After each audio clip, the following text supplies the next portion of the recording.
Pak Agung, tadi kan kita sudah belajar tentang etika dan moral, ya Pak ya, sudah beberapa pembahasan tentang itu. Nah, saya kan banyak ya Pak ya melihat ada beberapa katakanlah ya ini ya Pak ya, beberapa orang lah gitu yang membahas etika dan moral dari kitab suci, katakanlah dari ayat ini, oh kita bersikap ini, dari ini, kemudian artinya menarik ayat-ayat dari kitab suci itu untuk kita gunakan di etika dan moral gitu ya Pak ya. Nah kira-kira menurut Bapak itu berdampak nggak? Yang menjadi masalah pertama itu bukan apakah itu berdampak atau tidak. Yang menjadi masalah utama adalah ketika satu kajian itu mengkaji ayat-ayat atau kitab suci, maka itu bukan untuk menggali atau mempelajari etika dan moral. Mereka akan mengatakan bahwa mereka sedang menggali atau menafsirkan kitab suci. Nah, ini yang jadi masalah utama sebetulnya. Kalau dikatakan apakah kita bisa belajar etika dan moral dari kitab suci? Tentu saja bisa. Tentu saja bisa. Berarti kalau tentu saja bisa, kitab suci bukan satu-satunya sumber untuk belajar etika dan moral. Nah, sekarang bayangkan, Vi, kalau ada satu channel YouTube kemudian mengatakan bahwa yuk kita belajar etika dan moral, tapi semua channelnya membahas kitab suci. Semua channelnya membahas kitab suci. Kalau semua channelnya membahas kitab suci, maka yang saya khawatirkan adalah membawa satu produk lama, kitab suci itu kan produk lama, ke masa sekarang. Tentu ya, sekarang kita garis bawahi lagi, bukan tidak boleh, boleh. Tapi mengapa kita tidak belajar dari hal-hal lain, keseharian kita, tanpa kita kaitkan dengan kitab suci, tanpa kita kaitkan dengan ayat-ayat. Misalnya, saya bangun tidur, kemudian anak saya mau berangkat kerja misal. Kemudian saya memilih untuk tidur untuk tidak nyertain anak di depan pintu misalnya gitu. Nah, ini kan bisa jadi pembelajaran sebetulnya yang sederhana kan. Kenapa kalau saya memilih itu misalnya gitu? Apakah karena saya malas? Apakah karena saya memang benar-benar ngantuk gitu? Atau karena saya sedang sakit misalnya? Nah, ini kan refleksi sederhana kan. Apapun jawabannya, yaitu kondisi kita saat itu, saat melakukan itu kan hal sederhana yang bisa kita buat untuk belajar etika dan moral. Kalau setiap saat, setiap kali kajian yang kita lakukan itu adalah kajian kitab suci, atau bahkan dari seri A sampai Z gitu kan, nggak selesai-selesai gitu. Nah, saya khawatir bahwa itu hanya kita mengulangi satu produk yang sama yang akan kita bawa ke masa kini. Nah, kalau etika dan moral itu ada di mana-mana, sekali lagi pertanyaannya adalah mengapa kita tidak belajar dari hal lain selain itu? Terutama di kejadian-kejadian yang ya kita alami setiap hari ya Pak. Dan kejadian yang simpel-simpel kan, yang sederhana-sederhana lah. Iya, misalnya menemani anak saat belajar. Ya, saat kita lapar, mau makan apa? Itu kan bisa berkaitan dengan nilai kan. Misalnya, saya harus makan di rumah makan atau restoran yang harganya itu di atas 200.000 gitu. Kenapa? Karena saya mempunyai nilai harga diri yang tinggi misalnya. Nah, nilai itu berkaitan nggak, misalnya nilai saya yang saya menilai harga diri saya tinggi itu berkaitan nggak dengan relevansi kehidupan saya? Misalnya pertanyaannya, kalau kamu makan dengan telur dan tempe, Harga dirimu jatuh nggak? Jatuhnya seperti apa? Bikin kamu mati nggak? Gitu. Ini kan refleksi-refleksi kan. Lalu mengapa kita harus belajar dari kitab suci? Kan itu kan pertanyaannya. Nah, kalau sekali lagi kalau itu hanya diulang-ulang, belajar ayat ini, agama apapun juga, belajar ayat ini, belajar ayat ini, belajar ayat ini, belajar ayat ini, sebetulnya kita sedang melihat cermin. Yang saya maksud melihat cermin itu, kita melihat apapun juga itu bisa kita jadikan pembelajaran etika dan moral. Melihat kitab suci itu kita melihat cermin kita. Jadi mau apapun juga yang digali dari kitab suci ya cermin diri. Sehingga orang bisa mengatakan, oh ternyata kitab suci itu update ya. Itu apa Pak, cermin diri atau sebenarnya interpretasi kita aja? Interpretasi yang merupakan cermin. Nah sekarang gini, misalnya, ini cermin ya, ini cermin gitu. Ketika saya berada di kitab suci, yang saya lihat kan diri saya. Yeah. Saya ngelihat ke domba, yang saya lihat diri saya. Saya lihat ke kehidupan sehari-hari, yang saya lihat diri saya. Jadi yang istimewa kan bukan kitab sucinya kan, yang istimewa kan cerminnya. Kemarin Bu Dina sempat bilang di acara Kursi Panas, itu kan saya bahas sekarang. Apakah Ibu menemukan ilmu pengetahuan dalam kitab suci? Kan dijawab iya. Pertanyaannya adalah, apakah secara harafiah kitab suci menyebutkan ilmu pengetahuan? Tidak. Itu adalah interpretasi saya. Loh iya, kalau itu interpretasi berarti kita sedang bawa cermin. Kalau cermin kita ilmu pengetahuan, kita kasih kitab suci ya kita dapat pengetahuan. Cermin pengetahuan kita kasih di tai, pengetahuan. Cermin pengetahuan kita kasih di apa misalnya ke pasar gitu. Kita melihat pasar dengan cermin ilmu pengetahuan, kita dapat ilmu pengetahuan. Bahkan ke tembok pun sama. Bahkan ke tembok, ke batu. Jadi yang istimewa kan cerminnya kan, bukan kitab sucinya. Ini kan kadang kita kebalik-balik dan menganggap kitab sucinya yang istimewa. Nggak istimewa. Ini kan hanya tulisan-tulisan mati. Ketika kita membaca kembali, kita menggunakan cermin, ya istimewa ya cerminnya ini. Jadi tergantung si pembawa cermin ini ya Pak? Iya, mau kita arahkan kemana cerminnya. Artinya kalau kita sadarin bahwa cermin itu akan memantulkan nilai-nilai kita, kemanapun cermin kita arahkan, kita akan mendapatkan itu. Ya yang istimewa kan bukan barang yang ada di balik cermin. Sekali lagi, kalau barang yang ada di balik cermin itu kitab suci, ya yang istimewa cermin yang kita bawa, kita mau arahkan kemana. Jadi sekali lagi, apakah belajar etika dan moral dari kitab suci itu masih relevan? Jawaban Bapak? Jawaban saya tidak. Supaya apa? Supaya kita tidak terjebak dengan kultus kitab suci. Banyak orang yang mengkultuskan kitab suci karena namanya kitab suci mesti dikultuskan. Misalnya mau pegang tuh harus suci, harus dihormati gitu. Loh, kita menghormati kitab suci itu kan karena implementasi orangnya kan, bukan karena bentuk kitab sucinya kan. Kitab suci ketika diimplementasikan oleh orang dan orang itu punya nilai-nilai luhur, nah yang kita hormati kan implementasi orang itu, bukan kitab sucinya. Makanya supaya kita nggak kebalik-balik, kalau mau kita bicara tentang etika dan moral, kita bicara tentang banyak hal.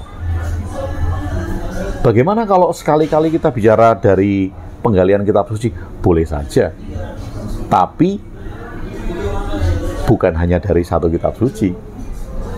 Ya lihat juga dong kitab suci yang lain, misalnya lihat juga dong batu, lihat juga dong pasar, lihat juga tai, lihat juga dong tempat sampah dan segala macam gitu. Jadi tidak harus, dan saya malah sangat menyayangkan kalau sampai sekarang banyak yang menggali kitab suci untuk mempelajari etika dan moral. Yang saya sayangkan bukan mempelajari etika dan moralnya ya, karena produknya itu nanti bisa dikultuskan. Karena dianggap itu satu-satunya sumber. Nah, kalau setiap saat menggali kitab suci dan yang dibicarakan etika dan moral, orang akan menganggap bahwa kitab suci satu-satunya sumber etika dan moral. Karena kita tahu kan etika dan moral ini selalu berkembang, Pak ya. Selalu berkembang. Dan kalau misalnya ada perilaku tentang disiplin, ada nilai-nilai tentang kejujuran gitu, yang bisa kita pelajari dari 7 orang yang terperangkap di gua selama 100 tahun. Tidur selama 100 tahun, keluar ternyata nggak makan, nggak minum ya karena dia tidur. 7 sleeper kan kalau di Inggris kan. Yang kalau kita melihat cerita itu dan kita mendapatkan nilai-nilainya, berarti bahwa di setiap cerita yang ada di legenda, di mitos budaya manapun juga, itu akan mengandung nilai-nilai yang sama yang bisa kita pelajari. Dan kita tidak akan berdebat lagi apakah cerita itu benar atau tidak. Oh, jelas cerita kok, jelas mitos kok. Kebenaran cerita menjadi tidak penting ketika kita tahu nilainya. Nah, sehingga orang ya nggak usah marah kalau dikatakan bahwa wah itu cuma mitos. Orang tidur selama 100 tahun itu mitos. Wah, marah gitu kan. Loh, itu nggak penting. Benar dan tidaknya itu nggak penting. Yang penting kita bisa menarik nilai nggak? Oh, bisa. Ternyata di situ ada kedisiplinan, ternyata ada kejujuran, ternyata ada komitmen bahwa 7 orang itu nggak saling menyalahkan misal. Nah, itu kan nilai. Berarti kalau kita ambil nilainya dan bisa mengambil itu, kita sudah menggunakan cermin dan kita bisa melihat itu di semua cerita-cerita rakyat di Indonesia. Tidak harus cerita itu.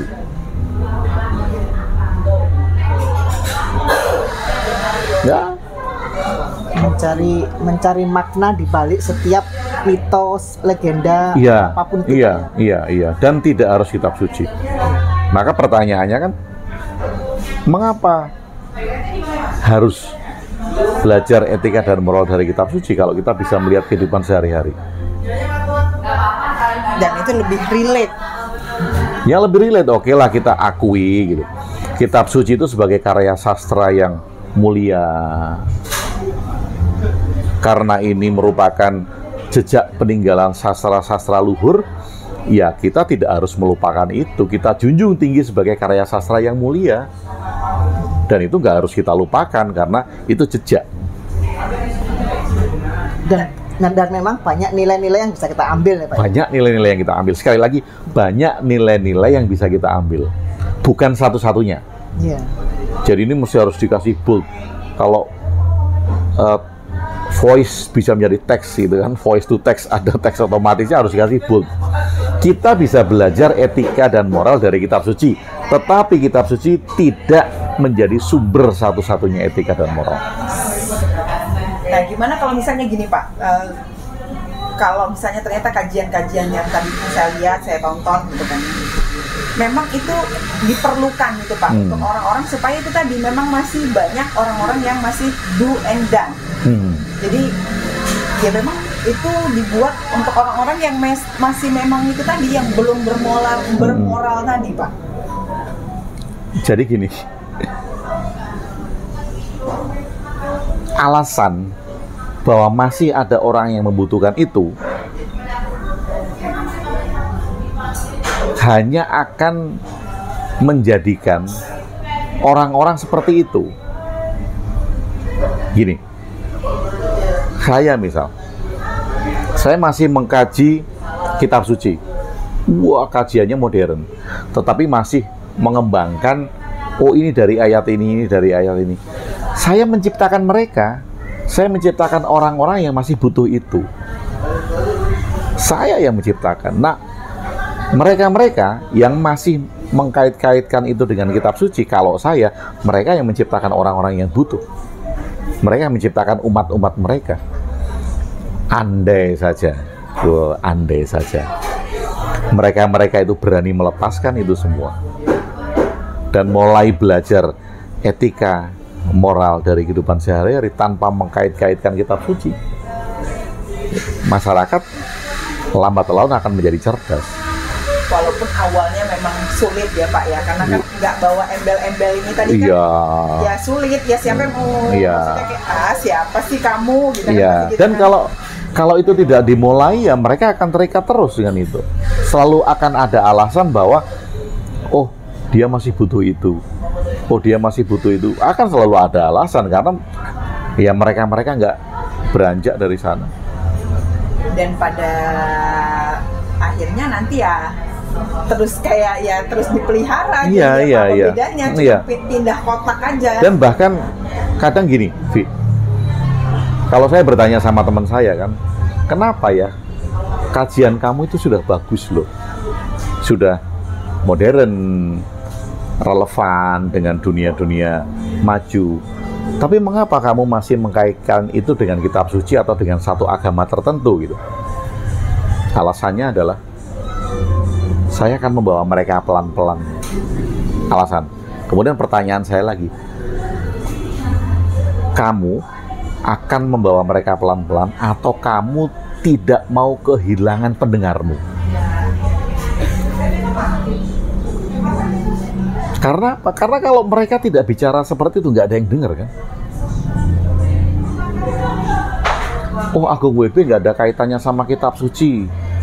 Oh, nggak ada pendengarnya. Itu terserah Anda. Dan terbukti kalau bawa-bawa itu kan banyak. Oh iya, ya banyak yang dengar dan banyak yang suka. Ya, yang suka. Tapi kembali lagi tadi, selama kita masih membawa ke arah sana, ya masyarakat juga nggak akan makin maju. Secara paradigma berpikir ya. Pertanyaannya tadi kan, kalau kamu memberikan kajian tanpa mengkaitkan itu dengan kitab suci, apakah kamu takut ditinggalkan oleh follower-followermu? Berani nggak? Berani nggak?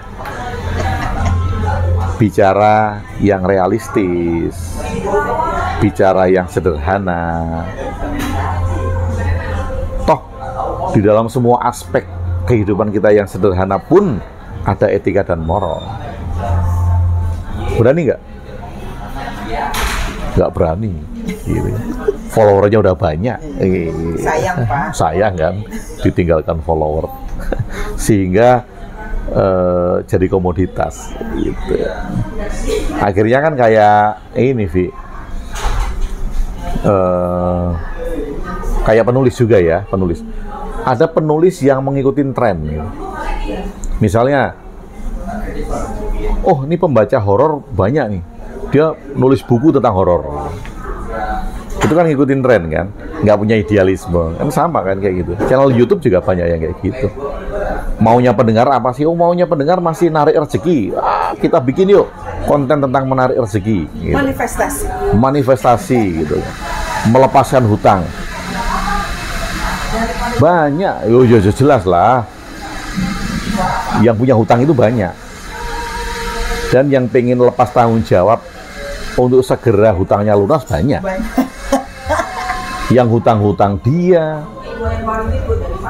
setelah hutangnya numpuk pengen cepet lunas, ya. Dan banyak orang yang pengen kayak gitu kan. Lo bikin kelas kayak gitu rame pasti. Jadi gimana, kapan dan di mana? Kita aja yang bikin ya. Nah kita aja, kan udah dikasih tahu tadi rahasianya. Iya. Jadi tinggal keberanian kita atau tidak untuk maju ke depan. Keberanian kita untuk membuat paradigma baru. Kalau masih kayak gitu-gitu aja ya. Yen wani aja wedi-wedi. Nah, yen wani aja wedi-wedi. Nek wedi aja wani-wani. Sesi, ayo Bun, kapan dan di mana? Berani kita? Contohnya gini ya, saya pernah dengar satu ungkapan gini. Tuhan itu tidak menguji manusia. Karena manusia memilih jalannya sendiri sehingga dia menemukan masalah. Sebetulnya itu sudah bagus. Memang manusia memilih jalannya sendiri. Dia bermasalah atau tidak ya karena pilihannya sendiri. Tapi ngapain masih bawa-bawa Tuhan? Tuhan tidak menguji manusia. Ini kan kalimat awal untuk menarik kan. Apalagi Tuhan ini diucapkan sebagai nama agama tertentu. Tuhan tidak menguji manusia karena manusia sudah mengambil tanggung jawabnya sendiri. Ketika ada masalah, ya dia yang bikin masalah itu sendiri, bukan ujian Tuhan. Itu sudah bagus ini. Yang jadi nggak bagus itu ngapain bawa-bawa Tuhan? Jadi maksudnya tanggung ya Pak, dia mau mengajak untuk full bertanggung jawab sebagai manusia gitu kan? Iya. Atau kembali bergantung karena semua sudah ya Iya, lagi ke iya. Jadi istilahnya kalau jalan itu setengah-setengah gitu. Iya. Setengah mau berdiri sendiri, setengah masih. Iya.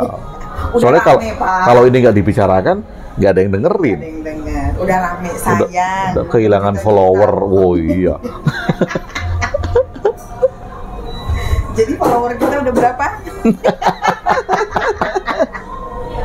Kayaknya kursi panasnya udah dulu nih Bun, kayaknya Bun. Iya. Takut ada yang kepanasan nanti. Ini bukan kursi panas. Oh, bukan. Nah, Ini bisa topiknya kita aja yang tingkatkan panas. lah. Bisa Iya. kita tingkatkan jadi panas. nanti. Soalnya dibilang kursi sore udah malam. Jadi Ya. gimana? Dah, kita tutup dulu. Kita ngopi dulu. Kita Ini ngopi dulu. ngeteh ini. Oh, kita ngeteh. Nah. Nggak ganti susu ya?